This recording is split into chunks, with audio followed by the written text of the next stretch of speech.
Back po sa Coach Haji Vlog, dito po tayo sa aming opisina. Gawa lang tayo ng kaunting reaction at opinion.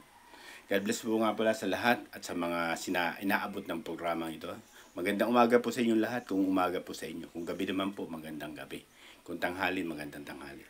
Dito po sa aming bansang Pilipinas ay alas 9:30 ng umaga po. God bless po sa lahat at sa lahat ng mga nag-comment at saka nag-subscribe. Thank you.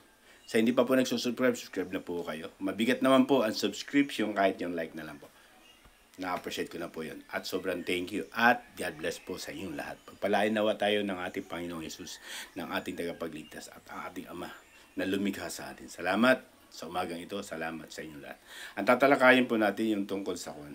Pagbigay lang tayo ng reaction at opinion regarding do sa kaganapan sa Quadcom, diba? Yung ginagawang hearing, tapos bigyan natin ng kaunting hapyaw yung tinatawag na climate change, diba? Tapos bigyan natin ng hapyaw kung yung mga bagay na atake sa mga Duterte, yan. Kuha na lang natin, pag-alu-aluin na lang natin yung mga bagay na yan. Pero unahin natin yung parang lang. Yung sa Quadcom na base po sa ating nakita, at napanood naman po ninyo yan at hindi naman lingid sa kaalaman lahat, nakita at napanood naman natin kung ano yung tinatawag na naratibo o ano yung kanilang layunin. Base sa kanila ay siyempre ang naratibo nila ay makagawa ng batas, di ba? Makagawa ng tinatawag na matinong baras, di ba? Pero base sa ating nakikita, hindi naman talaga dahil unang-una nakagawa na po sila ng batas tungkol sa AJK, di ba? Ayun. Pero patuloy pa rin yung, di ba, yung atake. Ang tanong doon, ang conclusion ko po doon, yung mga bagay na yun na, ang dami nating sinasayang na pera di ba? Doon sa tinatawag na investigasyon na yan, sa anti-drugs, di ba? Sa AJK, sa pagpatay. O bagamat isa bahagi dapat din bigyan ng counting pananaw, opinion o investigasyon, pero huwag tayo mag-focus doon sa isang ganung bagay dahil unang-una ito yung sa mga gusto ko sana iparating sa lahat. Natural, meron silang tinatawag na mandato dyan, yung tinatawag na motopurpio para tanungin o alamin kung anong kaganapan, pero base po sa aking sariling pananaw. Sabi nga, di ba, hindi sagot ang kahirapan, ang pagdurog, hindi sagot ang kahirapan, di ba? Yung kahirapan ng sambayan ng Pilipino, yung durugin mo yung mga Duterte o isang individual na pamilya, hindi po siya sagot, di ba? Ang kailangan natin ngayon ang pag-usapan kung paano mapagaan ang takbo o mapagaan ang pamumuhay o mapababa, mabigyan ng sufisyenteng buhay ang sambayan ng Pilipino. Kaya sabi ko nga, di ba? Ang sabi ko, hindi sagot yung durugin mo yung isang individual sa kahirapan ng sambayan ng Pilipino. Hindi po sagot yan, di ba? Hindi rin sagot yun, di ba? Doon sa ginagawang investigasyon, yung atakihin mo, investigasyon, ganyan. Hindi sagot yan sa mga Duterte. Hindi sagot sa sambayan ng Pilipino yan. Kung ano man ang mga tinatawag na naratibo nyo. Hindi sagot sa kahirapan yan. Tapos hindi sagot sa kawalan, di ba? Sa kawalan ng makakain ng maraming Pilipino, yung impeach mo ang vice presidente. Hindi sagot po 'yun, yung di ba? Ang kailangan natin pinag-uusapan kung paano mapaunlad, paano mapapakain ng sambayan 120 million na ata tayo ngayon sa Pilipinas. Kung paano natin tutugunan ang kanilang mga pangangailangan, ang kanilang mga tinatawag na maayos na pamumuhay sa agrikultura, sa pabahay, yun ang dapat na pinag-uusapan. Kaya sabi ko nga, hindi sagot yung impeachment kay BP Sara. Kung ang impeachment kay BP Sara ay magiging sanhi yun upang umunlad, gumaan ang pamumuhay, bumaba ang mga bilihin, go. Diba? Pero hindi. Ang layunin lang, di ba, para lang ilutang, di ba, palabasin yung tinatawag na naratibo para ano. Dahil unang-una, balakid sa kanila yan. Yung mga Duterte, ayaw nilang makabalik sa panunungkulan sa taas, di ba? Kaya ang gagawin nila ang lahat, di ba? Kaya sabi ko nga, hindi sagot yun Ang sagot, pag-usapan kung paano mapapagaan, mabibigyan ng sufisyenteng bigas ang sambayan ng Pilipino, mabigyan ng hanap buhay, di ba? Yung maisusubo, yun dapat ang pinag-uusapan. Hindi itong tinatawag ng mga tinatawag na atake sa isang individual o isang apelyido, isang kuwan na nakalipas na, di ba? Dapat pinagtutuunan ng gobyernong ito kung papaano mapapagaan. Iyon ang dapat na pinag-uusapan, di ba? At hindi rin sagot yung tinatawag na kuwan, di ba? Base doon sa kuwan natin, kasi ni-wrap up ko lang naman yan yung mga bagay na yan. Hindi rin sagot yung kasi, di ba, may dahilan yung climate change, di ba? Lahat ng mundo dumaranas ng climate change. Yun lagi natin tatandaan, mga kapatid. Lahat ng mundo may climate change. Kaya wag mong isisi doon sa climate change na nangyayari sa ating bansa. Kung bakit maraming kalamidad na nangyayari sa iba't ibang dako ng ating bansa. Sa Kabikulan, sa parting dyan. Basta, lahat ng dinadaanan ng kalamidad na nagdaang kalamidad na almost durog, wash out, hindi sagot, hindi mo kailangan isangkalan ang climate change. Bagamat oo, nagbabago ng kultura, pero alam mo kung ano po, alam niyo po kung ano ang dahilan kung bakit ganon. Dahilan sa pagnanakaw. Opo, ganun po yun. Dahil kung yun, sinasabi nilang 5,500 flood control, kung mayroon talaga yun at nandun talaga nagawa, hindi gaanong mararanasan ng mga tinamaan ng kalamidad. Bakit naranasan nila yan? Dahil sa pagnanakaw. Bakit? Hindi natin makita yung yung tinatawag na flood control 5,500, di ba? Hindi natin makita yan. Ang ibig sabihin yan? Na wala yan. At sinabi rin naman ng DPWH Secretary Bunuan na talagang walang master plan ang government ng tinatawag sa flood control. Anong dahilan? Bakit? Ni-risk out niya para lang magpapogi point, di ba?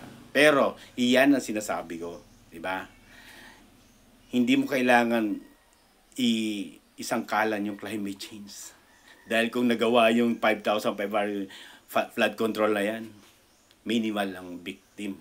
At saka dapat malawak ang paghahanda. Alam na naman natin yan. Alam naman ng mga sa gobyerno kung paano paghandaan. Kasi may forecast naman tayo, may pag-asa. 3 to 4 days o 3 days, alam na natin kung paano paghandaan. Pero bakit nangyayari at marami na biktima ng kalamidad? Dahil sa pagnanakaw ng pondo. Imagine mo, 1.4 billion a day ang ginagastos sa flood control, pero wala yan. Iyon ang dapat ang pinag-uusapan, mga kapatid. Hindi yung ganyang pag-atake sa mga individual kung papaano durugin. Bakit? Meron silang hidden agenda, di ba? Para lang doon sa kanilang, di ba? Basang-basa naman natin sila, di ba? Tungkol sa mga naratibo nila, yung mga alagad ni Tambaluslos. Bakit? Gusto nilang, di ba? Kasi unang-una, may plano sila na i-wash out o eliminate ang mga Duterte sa darating ng 2028. Anong gagawin ito? Gawa natin ng ganito, story, di ba? Iyan ang sinasabi ko po na dapat hindi pinag-uusapan yon. Ang pinag-uusapan kung paano mapaunlad ang bansang Pilipinas, di ba? Di ba? Nananatili pa rin doon sa mga bagay na hindi na katanggap-tanggap, di ba? Unang-una sa kawalan ng hustisya, di ba? Kawalan ng tinatawag na konkretong plan kung paano mapababa yung mga bilihin, di ba? Paano mabigyan na matugunan yung mga pangangailangan ng sambayan ng Pilipino. Hindi yun ang naging prioridad nila. Ang naging prioridad nila yung atakihin yung isang individual, di ba? Para sa kanilang sariling interes o agenda sa darating ng mga panahon. Yan yung politikong mga di ba, trapo. Diba? Alam nila na balakid sa kanila yung kaya ginagawa nila ng ganyan. Pero dapat ang pinagtutuunan natin ng pansin kung paano mapapagaan, di ba? Yung pamumuhay ng sambayan ng Pilipino, paano mapababa ang bilihin ng mga sambayan ng Pilipino kasi doon tayo hirap di ba? Pero hindi nila binibigyan ng atensyon yan. Bakit? Gusto nilang manatili sa pwesto, di ba? Atakihin yung isang individual na yan, di ba? Para sila na lang ang makaupo, di ba? Di ba? Katulad, hindi po ako mga kapatid, hindi po ako against sa ayuda. Dahil maganda yan, unang-una, may nakikinabang, pero hindi lahat ng pagkakataon dapat. Ang ayuda po, mga kapatid, ito, kapag may dumating na kalamidad, doon ka magbigay ng ayuda. may mga tinatawag na pangangailangan dahil sa kalamidad, doon ka magbigay ng ayuda. Hindi, wala namang kalamidad pero nagbibigay ng ayuda, pansamantala lang. Bagamat nakakatulong mga kapatid, pero hindi mo maiaangat ang pamumuhay ng sambayan ng Pilipino sa pamamagitan ng ayuda. Bakit? Pansamantala nga lang po yun Matanggap mo to, 1 week lang, ubos na yun. Di ba? Ubos na yung ayuda. Ang dapat nararapat sa atin na pinagtutuunan at pinag-uusapan kung papaano, sabi ko nga, sinasabi ko lagi huwag mong bigyan ng isda. Dapat bigyan mo ng panghuli ng isda. Turuan natin kung papaano mamuhay, maghanap buhay yung mga Pilipino. Hindi yung umasa sa atin sa ayuda. Bakit ginagawa nila yan? Dahil meron sila mga naratibo dyan para magpapogi point. Bakit? Siyempre, para manatili yung kanila, bigay ng bigay, ayan. Bakit? Para pagdating ng butuhan, di ba? Angat sila. Pero di natin napapansin, lalong nalulugmok sa kahirapan ng sambayan ng Pilipino. Bakit? Tinuturuan mong maging tamad ang mga Pilipino sa pamamagitan nito. Bagamat hindi masama po yung ayuda po Hindi po ako against din sa ayuda, pero ilagay sa tamang pagkakataon, di ba? Yung ayuda, yung magkaroon ng kalamidad, magkaroon ng tinatawag na emergency o ano pa man yung klase na natural na nangyayari sa atin ba, yun, diyan ka magbigay ng ayuda kasi pangangailangan nila yan, di ba? Pero yung bigyan mo siya ng ayuda para doon, 5 hanggang 1 linggo lang po, ubos na po yun. Pero yung turuan natin sila kung paano maghanap buhay, anong mga negosyo, anong ganitong klase, yun ang sinasabi ko po. Dapat doon nakatuon. Yun yung pinag-uusapan. Hindi yung, di ba, atake sa isang individual. Bakit? Gusto nilang manatili sa pwesto. Gusto nila sila lang lagi nandyan. At hindi ayaw nila magpapalit. Yun ang layunin. Yun yung naratibo nila mga kapatid. Di ba? Ayun nga, sa mga bagay na ginagawa nila. At saka isa pa, ito pa. Yung tungkol sa, di ba? Hindi kasi na ipapasa na yung yung National Land Use Law. Matagal na pong batas yan, pero hindi nila pinapasa yan. Bakit? Kasi di ba, sagabal yan sa mga tinatawag na mga real estate. Di ba? Dahil unang-una, bakit kinakapos tayo ng pagkain? Kinakapos tayo ng mga pangangailangan natin kumpara sa mga Thailand, Malaysia, kompleto sila sa agrikultura. Bakit? Kasi nga po, yung agriculture land natin, nakukonvert na po sa industrial. May batas po tayo dyan, bawal yan. Pero ginagawa niya, mga hindi tapos ng doktor pero magagaling mag-doktor yan. Diba? Yan yung sinasabi ko mga kapatid, na dapat yung batas, bantayan, ipatupad ng tama. Pag sinabing agriculture, wag i-convert sa industrial. Gagawin lang mga kapatid, lang, simple-simple lang. Ako kunyari, ako may-ari ng lupa na malaki. Lalong higit, hindi na tayo lumayo dyan sa expressway, sa may papunta dito sa may Laguna, di ba? Dati, palayan yan. Ano na ngayon? Di ba? Puro gasolina na, fast food chain, lahat na yan. Di ba? Dati punong-puno ng palayan. Na-convert na sa industrial. Anong ginawa? Binakantil. Ang technique mo ibabakanti mo lang yan ang mga 2 to 3 years. Hindi mo aasikasuhin yan. Tapos, igaganon mo sabi, hindi ko na po inaasikaso to, kailangan ko nang iganito to. Ayun, ibebenta na. Ayun, na-convert na sa industrial. Ang batas po kasi mahina. Maganda yung batas natin. Pagpoprotekta na bawal i-convert ang agricultural land sa industrial. Malinaw po yung batas na yan. Pero napapaikutan po kasi yan, yung batas na yan, doon sa mga magagaling magpaikot. Di ba? Kaya yun, yung agricultural land, nako-convert na sa industrial. Di ba? Kaya yun, doon tayo kinakapos ang pagkain. Iyon ang sinasabi ko lagi mga kapatid. Iyon ang dapat natin pinag-uusapan. Iyon dapat ang tinatalakay ng mga nasa gobyerno. Kung papaano bigyan ng ngipin ang huwag pagbawalan o nasa batas naman na bawal i-convert. Yun dapat ang pinag-uusapan, hindi yung mga tinatawag na, di ba? Pagdurog sa isang individual. Hindi namin kailangan yun, mga kapatid. Mga namumuno, hindi namin kailangan yun. Kapag na-impeach ba si Sara Duterte, bababa ang bilihin? Hindi naman di ba? Kapag ba nakulong si Duterte regarding doon sa war on drug niya na majority epektibo naman, nawala yung mga sirao.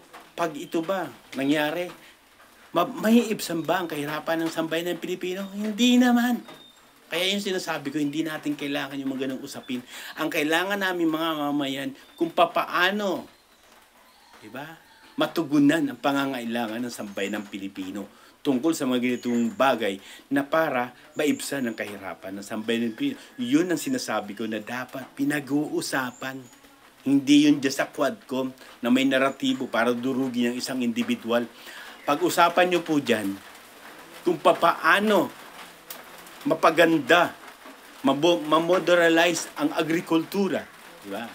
Kung papaano mapababa ang mga bilihin. Yan. Pangatlo, iayos yung political stability. Hindi yung, di ba?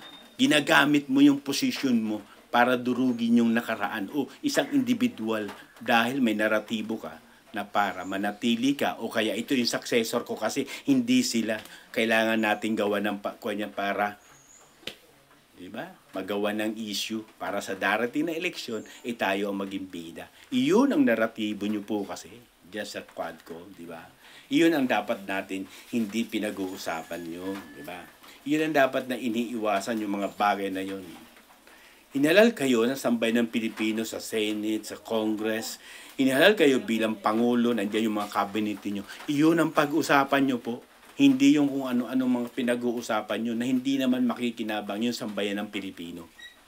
Ang unahin nyo yung kapakanan ng sambayan ng Pilipino kung papaano mapagaan ang pamumuhay ng sambayan ng Pilipino sa pamamagitan ng mga ginagawa nyo, mga, di ba, plano tungkol sa pagbaba ng mga bilihin sa agrikultura, maayos, para hindi tayo nag-aangkat ng bigas. Dati naman, hindi naman tayo ang pinag-aangkatan. Ngayon, tayo na nag-aangkat sa Thailand, sa Malaysia, di ba?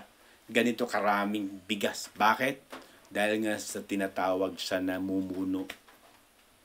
Ginagawa ng isang parte, trapon-trapo di ba? Para lang pumogi, ayuda. Para lang pumogi, ipakita yung mga, hindi. Pakita mo yung leadership mo kung paano mo mapaunlad ang sambayan ng Pilipino. Doon kami hahanga sa iyo. Bakit? May tinatawag ka na legacy. Yun ang hinahanap namin mga kapatid. Hindi yung tinatawag na pag-atake sa isang individual kung sino-sino yan. Pag-usapan nyo sa Congress, sa Senado, kung paano mapapagaan ang buhay ng sambayan ng Pilipino. Paano natin poproteksyonan sila. Paano natin mapapaunlad ang agrikultura. Paano natin mapapaunlad ang sa sektor ng mga manggagawa. Paano natin mapapaunlad ang sektor ng mangingisda. Yun ang dahil sila ang tinatawag na needs ng mga Pilipino. Yun ang dapat na pinag-uusapan nyo mga kapatid. Hindi yung mga ganitong klaseng mga hearing. Naggagastos lang po kayo. Magkano yan sa bawat hearing po? Magkano ginagastos nyo? Tapos magre-reklamo kayo na wala ng pondo. Parte doon. Ba't hindi mawawala ng pondo? Hindi naman, wala namang kalamidad sa lugar na yun. Nagbibigay kayo. Nung dumating na yung kalamidad, wala na kayong naibigay. Bakit? Naipamigay nyo na. Maling-mali di ba? Yun yung mga bagay na dapat hindi ginagawa. Bakit? Katulad nga nung tinatawag na akap na yan. O sige nga, kinuha nila dapat DSWD nga daw. Hindi na kailangan sa Vice President kasi nagdo-duplicated na. Duplicate yung... bakit? Ang tanong ko po, Mr. Romualdez, DSWD ka ba? Ba't kayo ang namimigay? Tapos tingnan nyo po yung guidelines ng akap. Kanino naka-under po yan? Di ba sa Speaker of the House? Ba't kailangan yung under sa'yo? DSWD ka ba? Yun ang tanong Anong ibig sabihin? May naratibo po kasi kayo tungkol dun. Bakit? Meron kayong political ambition. Gusto niyo magpaganito. 5,000 pesos at 5 kilong bugas. Ba't kayo ang namimigay? Ba't hindi nyo ibigay sa DSWD yan? Para hindi napopolitizing. Di ba? Napopolitika. Ginagamit nyo yung pondo na hindi naman sa inyo. Ganun lang mga kapatid. Yun lang ang aming sentimento. Lalo't higit sa akin, ang napapansin ko ganun. Pinag-uusapan yung mga walang kabuluhan. Hindi pag-usapan yung makabuluhan. kung papaano mapagaan ang pamumuhay ng sambayan ng Pilipino. Yun lang po mga kapatid, sana nabigyan natin ng konting reaction at salamat. At God bless po sa inyong lahat. Ako lagi ko sinasabi, pag mali, mali. Pag tama, doon tayo sama-sama. God bless po. Ingat po tayo lahat at love ko kayong lahat po. Salamat po sa mga nagsulat. Thank you. God bless po.